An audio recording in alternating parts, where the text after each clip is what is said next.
چیکار کنم که یک زن دیوونه‌وار عاشقم بشه؟ عشق چیزی فراتر از یک حس زودگذر و ساده است.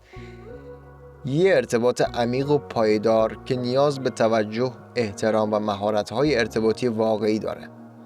خیلی از پسرها فکر میکنن برای جذب یک دختر باید فقط ظاهر جذاب یا حساب بانکی پرپیمون داشت. ولی واقعیت اینه که خانم‌ها معمولاً به چیزای خیلی عمیق‌تر جذب میشن. تو این مقاله قرار 3 اصل طلایی رو بررسی کنیم که میتونن دل هر زنی رو به حسابی ببرن. اعتماد به نفس واقعی، مهارت شنوندگی و البته یک مرموز بودن جذاب و هوشمندانه.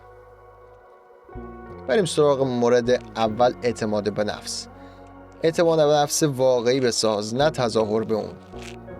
اعتماد به نفس واقعی یکی از قوی ترین سلاح‌های جذابیت توه. مطالعات روانشناسی میگن آدمایی که خودشون رو باور دارن سیگنال‌های مثبتی ارسال میکنن که بقیه ناخودآگاه بهش واکنش مثبت نشون میدن. نقش خودکارآمدی در اعتماد به نفس چیه؟ خودکارآمدی یعنی این حس که من میتونم از پس چالش‌ها بر بیام.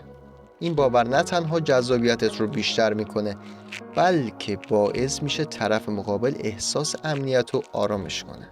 خب چطور اعتماد به نفس واقعی بسازیم؟ به نقاط قوتت آگاه باش. لیستی از موفقیت‌ها و توانایی‌هات بنویس و هر روز به خودت یادآوری کن که چقدر فوق‌العاده‌ای. رشد شخصی مداوم داشته باش. هر روز چیز جدید یاد بگیر، مهارت تازه پیدا کن و از منطقه امنت خارج شو. نه گفتن رو یاد بگیر.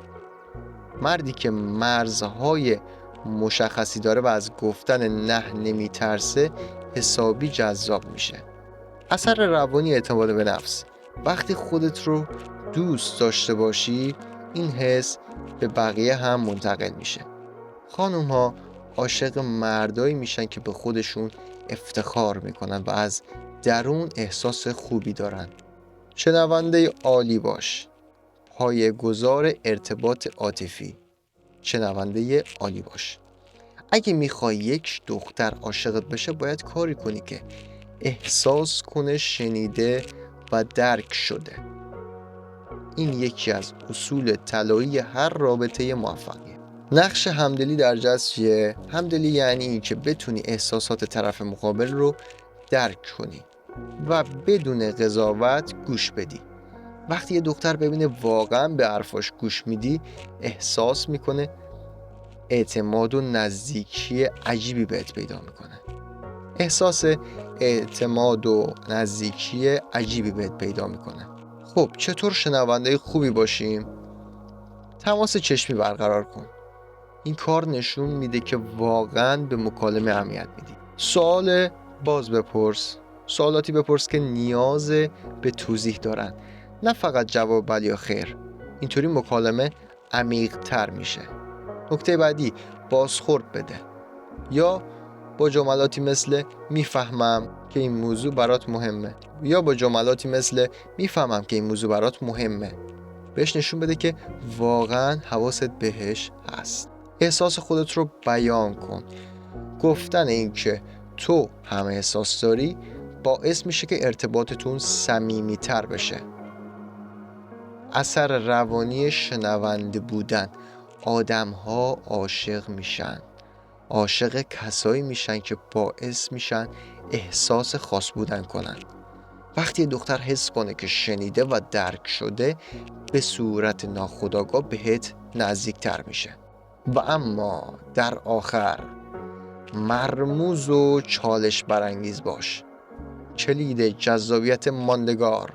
یه ذره مرموز بودن همیشه جواب میده.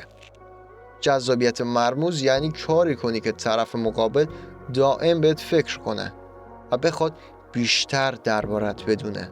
نقش دوپامین در جذب.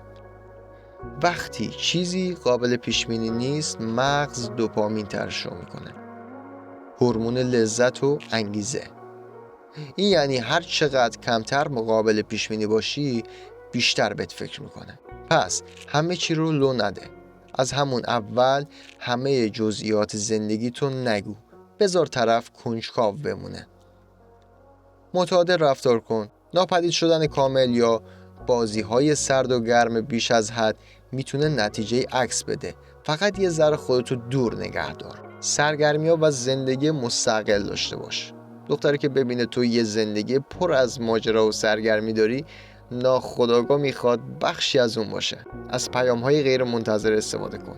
یه پیام محبت آمیز در یه زمان غیر منتظره میتونه حسابی دلش رو ببره. و در آخر تاثیر روانی مرموز بودن وقتی یه دختر حس کنه که هنوز تمام ابعاد شخصیتت رو نشناخته، مدام بهت فکر میکنه. درست مثل خوندن یک کتاب جذاب که نمیتونی بذاری زمین. دقیقاً مثل همین. پس دوستان، مرموز بودن یکی از هنرهای ظریف جذابیته که با ایجاد حس هیجان و کنجکاوی میتونه پایه‌های یک عشق دیوونه وار رو بنا کنه. البته این ویژگی زمانی اثرگذار میشه که با دو عنصر دیگه، یعنی اعتماد به نفس و مهارت شنوندگی، همراه باشه. اگه بتونی سه اصل طلایی رو توی شخصیتت بگنجونی، نه تنها دل یک زن بلکه دل و قلب هر انسانی رو میتونی تسخیر کنی. پس به جای تلاش برای جلب توجه آنی، روی ایجاد ارتباطی عمیق، معنادار و ماندگار سرمایه گذاری کن. نتیجهش عشقی که هیچ وقت از بین نمیره. خدا نگهدار.